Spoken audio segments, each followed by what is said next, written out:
Madam Speaker, I move to suspend the rules and pass H.R. 1475, the Pursuing Equity in Mental Health Act, as amended.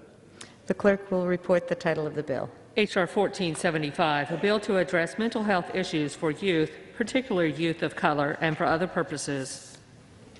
Pursuant to the rule, the gentleman from New Jersey, Mr. Pallone, and the gentleman from Kentucky, Mr. Guthrie, each will control 20 minutes. The chair recognizes the gentleman from New Jersey.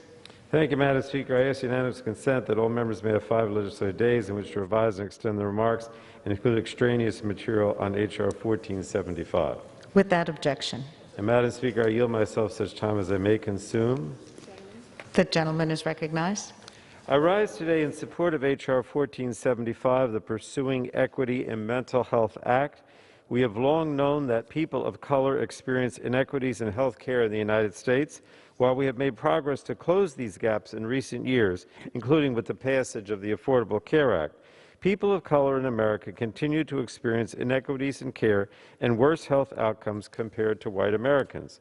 And these long-term trends are rooted in several social determinants that are often driven by structural discrimination and institutionalized racism, which has created systematic health inequity.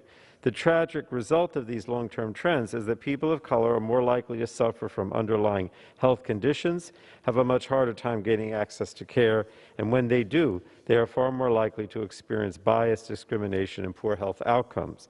The Congressional Black Caucus's Emergency Task Force on Black Youth Suicide and Mental Health reiterated these points in a report last Congress that raised concern about the increasing rates of suicide and mental health trends among black children. The bill before us today, H.R. 1475, is aimed specifically at addressing equity in mental health. It's a comprehensive approach to address increasing suicide rates and mental health disorders amongst black youth. The bill would invest resources into better understanding racial and ethnic minority mental health disparities, improve outreach and support for racial and ethnic minorities, and expand provider support for students of color entering the mental health workforce. So, Madam Speaker, I'm hopeful that this bill will help reduce the inequities in mental health. But before I conclude, I would like to thank my colleague, Representative Bonnie Watson Coleman, and her staff for leading this important legislation.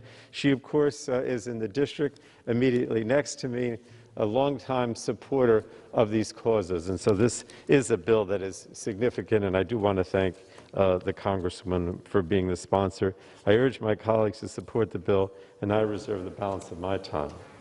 The gentleman reserves. The gentleman from Kentucky is recognized. Thank you, Madam Speaker. I yield myself as much time as I may consume. The gentleman is recognized. Thank you, Madam Speaker. I rise today in support of H.R. 1475, the Pursuing Equity in Mental Health Act, sponsored by Representative Watson Coleman. This important bill helps address suicide and mental illness in youth from minority and underserved communities. Despite improvements in health quality, disparities in mental health care persist. The Agency for Healthcare Research and Quality has reported that racial and ethnic minority groups in the U.S. are less likely to have access to mental health services, less likely to use community mental health services, and more likely to use emergency departments, and more likely to receive lower quality care. Poor mental health care access and quality ultimately contribute to poor outcomes, including suicide among these populations. These issues are especially acute in minority youth populations. This bill would help address these disparities by authorizing grants targeted at high-poverty communities for culturally and linguistically appropriate mental health services, supporting mental health disparities research, studying the impact of smartphones and social media on adolescents, and reauthorizing the Minority Fellowship Program to support more students of color entering the mental health workforce. I urge a yes vote for this important initiative, and I reserve the balance of my time. The gentleman reserves. The gentleman from New Jersey is recognized. Madam Speaker, I'd like to yield now such time as she may consume to my colleague. But let me just say that Congresswoman Bonnie Watson Coleman has for years, both here and in the state legislature and beyond, gone after issues that many of us have neglected or been unwilling to address, maybe because they're controversial or whatever. She's always out there looking to help those people who are distressed, don't have someone to look out for them. So thank you for that, Bonnie. And with that, I yield to her such time as she may consider. The gentlewoman from New Jersey is recognized. Thank you, Madam Speaker, and thank you to my colleague from New Jersey for those kind words, and thank you to my colleague from the other side of the aisle for supporting what I think is a very important piece of legislation. And I rise today to call on all of my colleagues to support the Pursuing Equity and Mental Health Act. Over the last several years, data has indicated an alarming increase in the suicide rates for Black children and teenagers.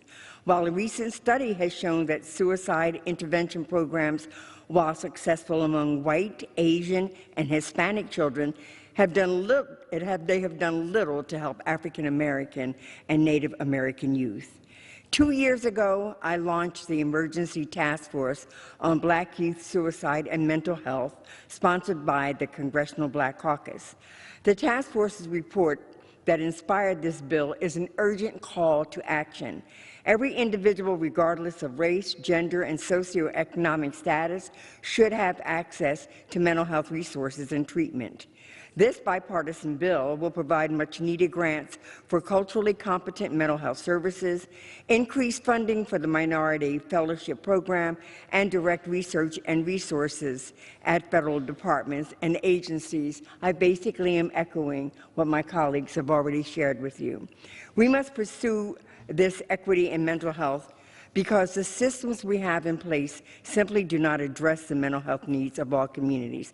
Again, I call upon all of my colleagues to support this important piece of legislation, and I yield back. Thank you, Madam Speaker.